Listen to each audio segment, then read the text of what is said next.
Hello everyone to another tournament report, and this time I went to the Benelux Class 3 in Rotterdam for what was their third edition, and this time there was a golden ticket on the line as well as an organized place at Glass Trophy. So I opted to take the Thorn of the Briar Queen together with a deck that I duped passive aggressive because it was basically holding and moving. I never played the Thorns, not even in edition 1, let alone in edition 2, and I never tested the deck, so yeah, great idea, but nah.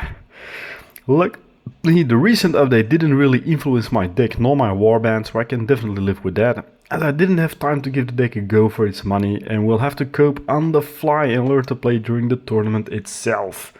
So the first game immediately saw me paired against two-time top 8 finisher at the World Championships, Jan Willem, with his Zarbax Gits, who as a reserve player alternated with Valentin, who played the Knights of the Crown. So this was going to be a slaughter from the get-go. Yet the dice got smiled upon me, making me every save and almost every overrun, resulting in a surprise 1916 victory with a band of tablecloths. So, what? For the second game I faced my feared red matchup, as I like to call it, to use team tournament terminology, and it was a Grimwatch in the hands of Joop. There isn't much I can do against the warband as they have the same numbers, but they do come back, and a logical 19-10 defeat was on the board for me. So yeah, 1-1. Nah, not too shabby. It was time for lunch with hamburgers and fries. It did seem that they took my only point of critique from last year to the heart, and that was there were not enough fries because a Belgian and his fries, very important. And we also got a vote on the best painted warbands. There is a short on my channel from yesterday, uploaded yesterday, where you can see all the warbands bar one that were present, so have a look after you watch this video.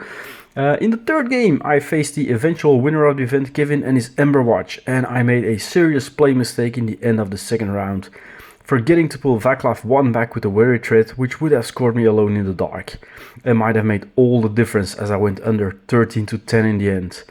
I also learned for myself that if I play a warband that isn't my army, like I tend to have just a little less investment in them mentally, and that slip of focus made me do the play mistake, as I wasn't paying that much attention to which ghost could do what and when.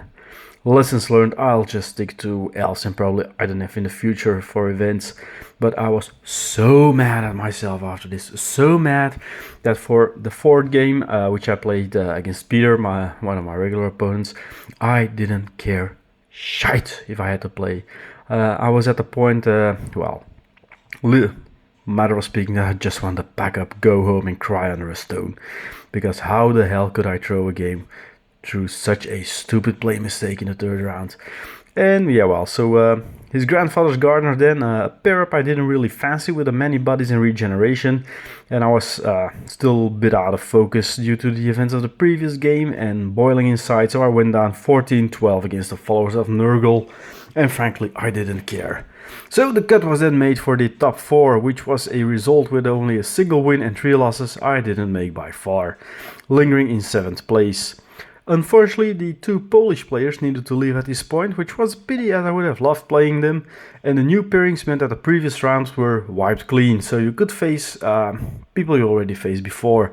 And okay, I was now back in focus, I was calmed down, I had a few coffees, more than a few, and a beer, more than a few, but 0-0 because I was with the car in the evening, and I was out to score at least my 2 final games, so not to end with a negative tally.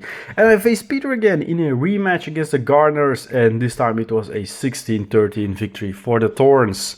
So that brought us to the final game against the German player Maximilian, who won best sportsmanship and his gore chosen of drum.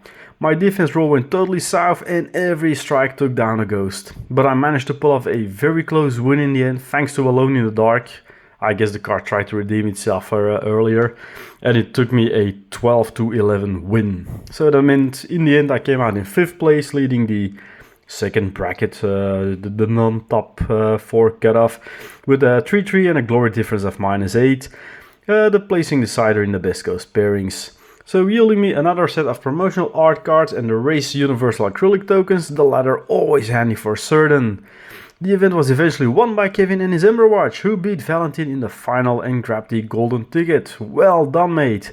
For myself, the above conclusion is taken back home to the brewing pot to consider future deck builds, but expect to see my Razors come out and to play way more, or maybe Mijari, or the Knives of the Crown, or when it's like the Wild Hunt. Yeah, the Wild Hunt. That looks cool to play in a future tournament.